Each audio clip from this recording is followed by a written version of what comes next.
The winter wind howled through the small town of Lanford, finding every crack and crevice in the old residence.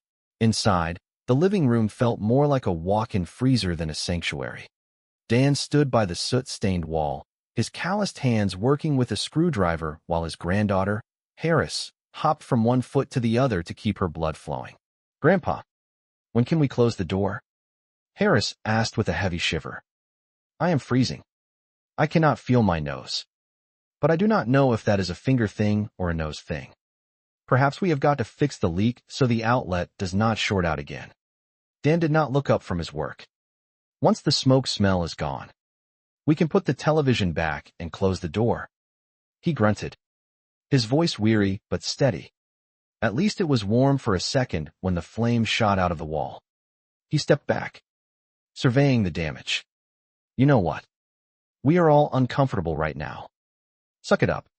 Darlene walked in from the kitchen, rubbing her arms. "Hey, just because you are in a bad mood, do not take it out on Mark," she said, gesturing toward her son. "He is a sweet, innocent kid who does all our laundry." Mark looked up from a basket of folded clothes, offering a small, apologetic smile to his grandfather. "Your stuff is sitting in the dryer. By the way," Dan sighed, his shoulders dropping an inch. "I am sorry, kid. It is not you. I have got some stuff going on." "That is okay," Mark replied, his voice hopeful. "But is it going to keep you and Louise from coming to my a cappella concert? I cannot hang on to these house seats forever." A shadow crossed Dan's face at the mention of Louise. "Louise is not going to make it," he said shortly. "She is not too happy with me right now.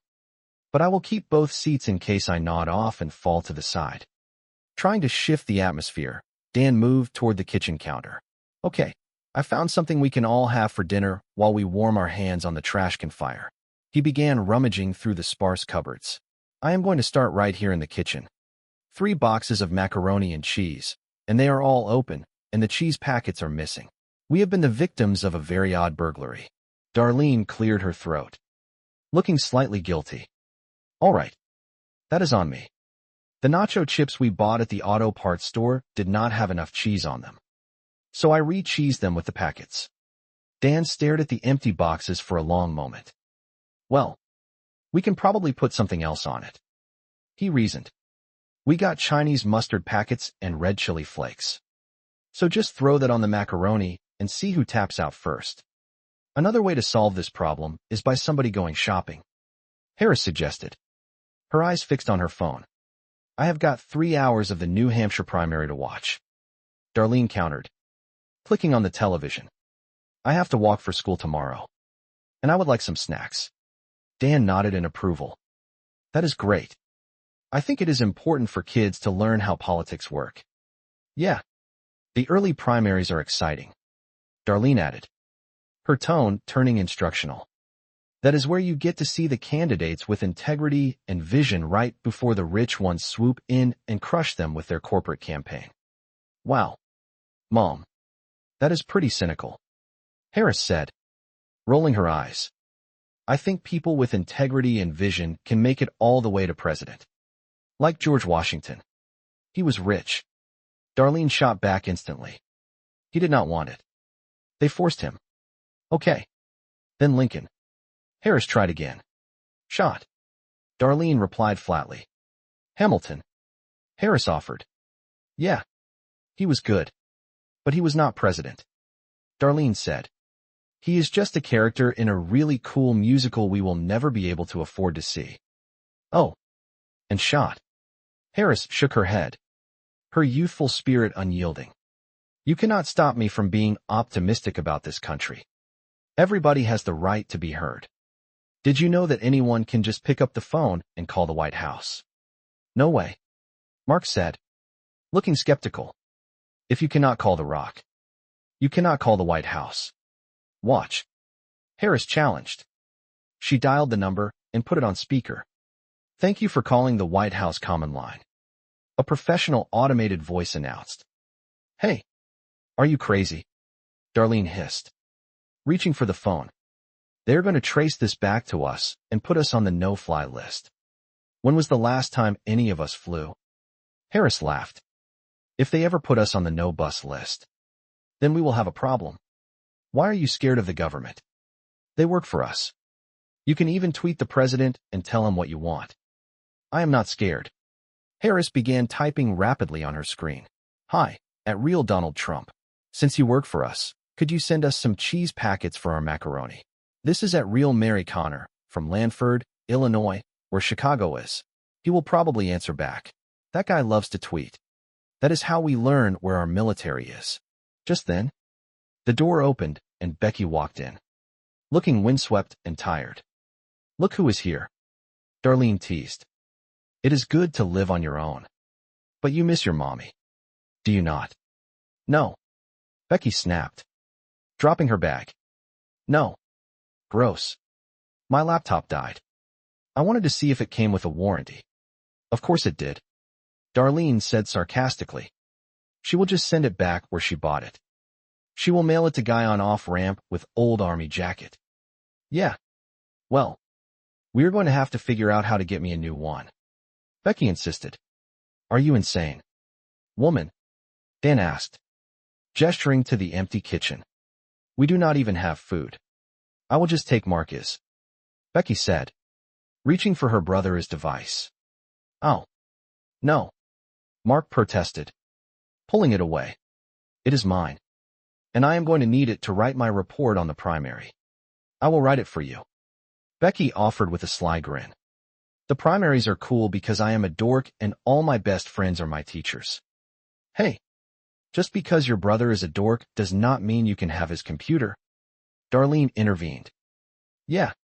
And you should be taking this election seriously. You are finally old enough to vote. And whoever wins New Hampshire is the early leader for the nomination. Oh. No. Harris sighed dramatically. What happens if the person that I do not care about gets the nomination over the other person that I do not care about? All politicians are the same. No, they are not, Darlene argued. Yes, some of them are terrible, but if you do some research, you will find that some of them are really, really terrible. If you vote, you will be proud that you helped elect somebody who is just terrible. And that way, when your politician screws you, you can say, hey, that is my guy or gal. A knock at the door interrupted them. Louise walked in, followed by Becky's friend. Hey, Louise, Darlene said. Hey, Becky, what is up? Well, we were on our way to the grocery store, but that seemed like a lot of work, so we came here, Louise explained. Oh, Becky, I was just going to call you. I am leaving on tour with my band on Wednesday. I was wondering if there is any way that you could cover my shift for a week until my replacement starts. Sure. Becky agreed. How long are you going to be gone? At least 3 months. Louise replied. The room went silent as everyone looked at Dan. He remained focused on the wall, his expression unreadable. Wow. Becky said softly. Dad did not mention you were going on tour. He did not. Louise asked, her voice tinged with disappointment. No. Yeah. I bet he was upset when he found out you were leaving. Becky continued, oblivious to the tension. Did he tell you he did not want you to go? No. Louise said, looking directly at the back of Dan's head. He told me he thought it was a great opportunity and I should take it. So, I am taking it. Once Louise had moved to the other room, Dwight leaned in toward Dan. Dad is an idiot for letting her go. A woman in this town with that waistline and no drug problem. You are not going to find that. I bet he already regrets it. That is why he has been in such a bad mood. He is afraid she is going to meet somebody on the road. Why would Louise cheat on Dad? Mark asked, confused. They are dating. Are they? Though, Darlene questioned. The one time I saw them touch. They were sitting on the couch. He nodded off and fell to the side. I cannot believe Dad is going to totally blow at Louise, and there is nothing we can do about it. Oh, hell yeah there is, Becky said, her eyes lighting up with a plan. Dad has not dated in like over 45 years. It is like chipping a Neanderthal out of the ice. We cannot just shave him and throw him on Tinder. We have got to step in. Okay. So what you were saying, Darlene summarized. You are going to get Dad to tell Louise that he loves her in 2 days. He has never even said that to me. Take a hint and move on. Becky joked, then turned serious. Look, we all know that Dad opens up when he drinks. Right. So we just fake a little going-away party for Louise.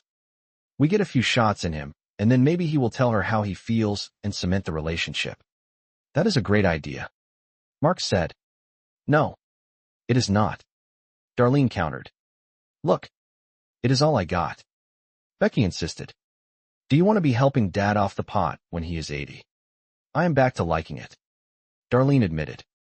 In the kitchen, Dwight was trying to talk sense into Louise. Louise. I could not help overhearing. Even though my Nana calls eavesdropping the devil as radio. But I work with Dan every day, and no matter what he says, he is going to be missing his lady like crazy. I am not his lady. Dwight. Louise said firmly. And between us, Dan could not commit to having a real relationship. So I broke up with him. Louise. I am shook. Dwight gasped. Look, I can understand what a tough nut to crack Dan is. This one time he and I had a few beers, throwing firecrackers at one another. I made the mistake of opening up. But it is okay. I did not say I love you for him. I said it for me. Yeah. I feel your pain. Dwight. Louise sighed. I am just glad I am going on this tour. I really do not want to see him right now. Back in the living room, the children were whispering. So we get him in the same room together and just let the magic happen. Becky said, I think Dad is really going to thank us for getting involved. Maybe your dad will. Darlene warned. My dad is a vengeful God who will strike us down and scatter our bones to the 4 corners of the earth. Maybe. Becky laughed. But up until then, it is a party. The television news continued to drone in the background. What is the update on New Hampshire? Dan asked, returning to the room. They are saying Bernie won it. But there could be some Russian hacking. Harris reported. Putin is in second. Huh. Dan barked. The Russians are so bad at hacking he is only in second. Seriously. How is Buttigieg doing?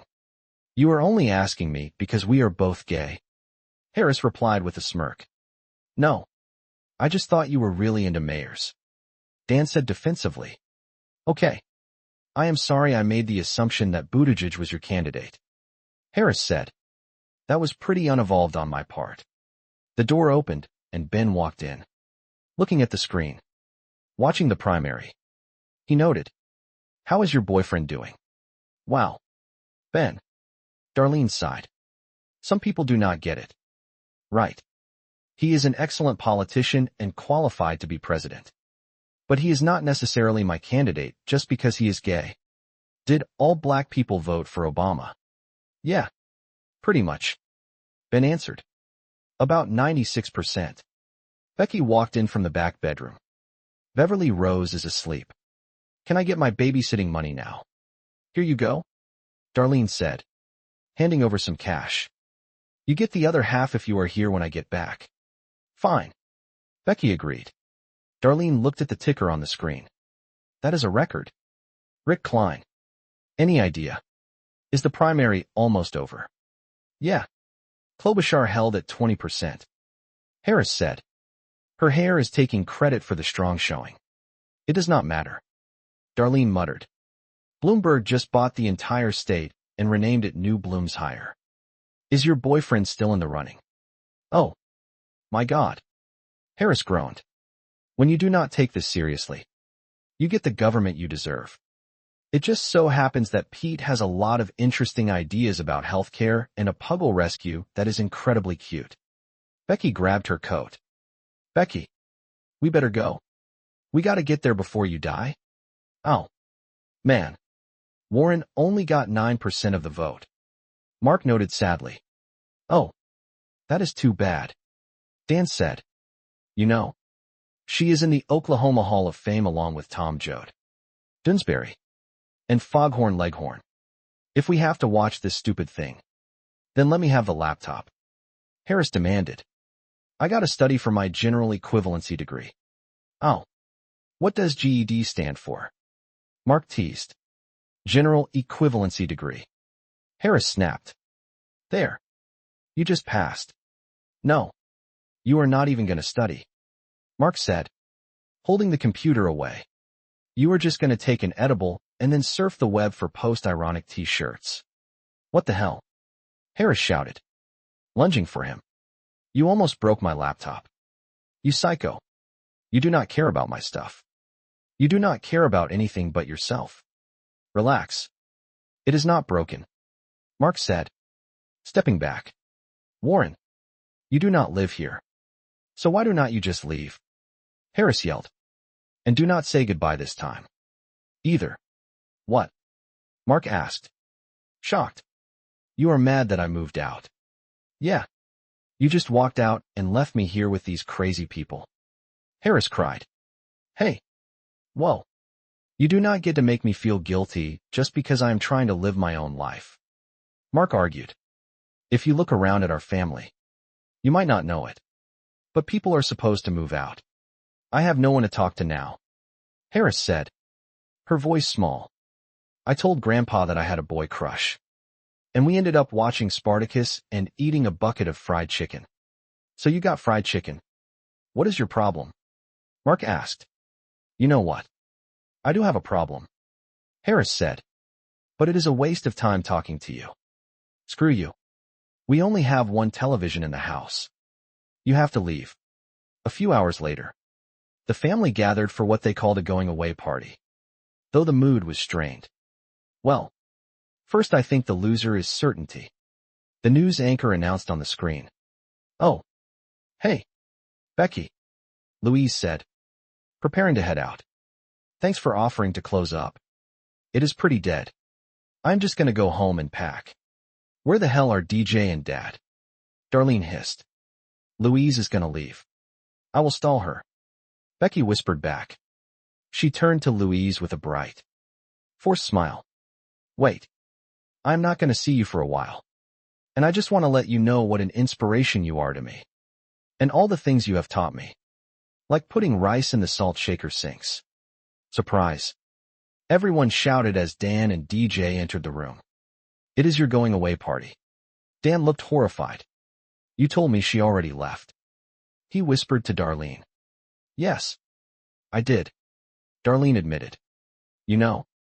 You guys. This is really sweet. Louise said. Looking for the exit. But I have to get home. Wait. Not until we get a good picture of you guys together. Becky insisted. Yeah. That is a great idea.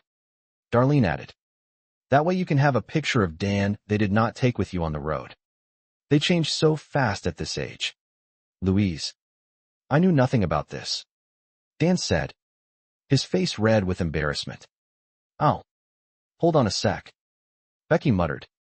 Fumbling with her phone. I cannot get it off selfie. Why did you not tell your family we broke up?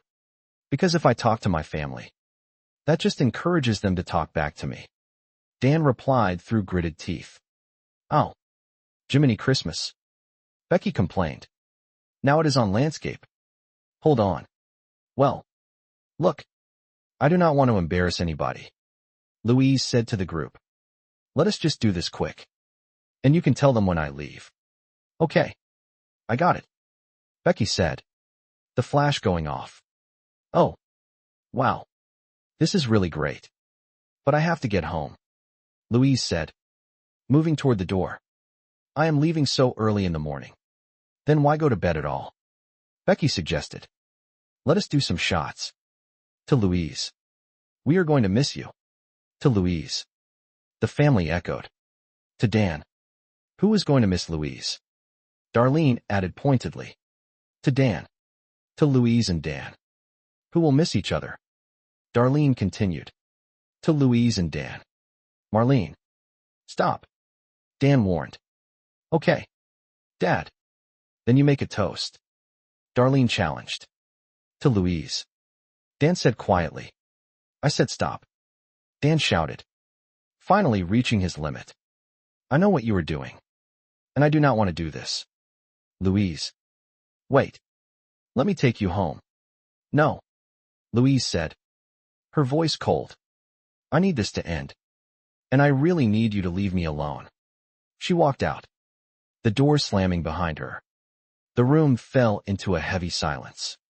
Sorry, guys, DJ said quietly. It covers the President day in, day out. Why the President hasn't targeted Mayor Pete really at all, besides making fun of his name. Hey, I checked the primary on my phone, Harris said, trying to break the tension. Did you notice all the candidates are like a gentrified neighborhood? All rich, white, or gay? Aunt Jackie entered the room. She will watch the baby now. You can leave. Look, I am not going anywhere, Mark said to Harris. I want to hear about this problem you have got. You know, you are just doing this because I made you feel guilty, Harris said softly. That is the only reason anyone does anything good. Mark replied. Come on. Spell the T. Remember Austin? Harris began. Well, we kinda got together again. But he ignores me at school because he does not want anyone to know he is gay. He even makes fun of me sometimes. And it makes me feel really bad about myself. But I like him. Dump his ass, Mark said firmly. But it is not all his fault, Harris argued. His family does not accept him for who he is. That does not give him the right to treat you like crap, Mark insisted. Boy. Bye. But he. Nope. Mark interrupted. You want me back in your life. You got me back in your life. From now on, you are running all of your boyfriends by me. And if you ever get a boyfriend, you can run him by me. Harris joked. Hey, I am a strong, independent woman, Harris said.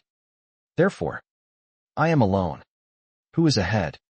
Dan asked, returning to the room and staring at the screen. I do not know, Darlene said. The Bachelor promos at the bottom of the screen keep covering it up. How did the party go? Well, it was a going-away party. And she certainly went away, Dan said grimly. Nice job, Darlene muttered. You threw a party for two people who broke up last week. You broke up? Mark asked. Why did you not tell us? Because it is none of your damn business. Dan snapped. Got it, Darlene said. What happened? Oh, God.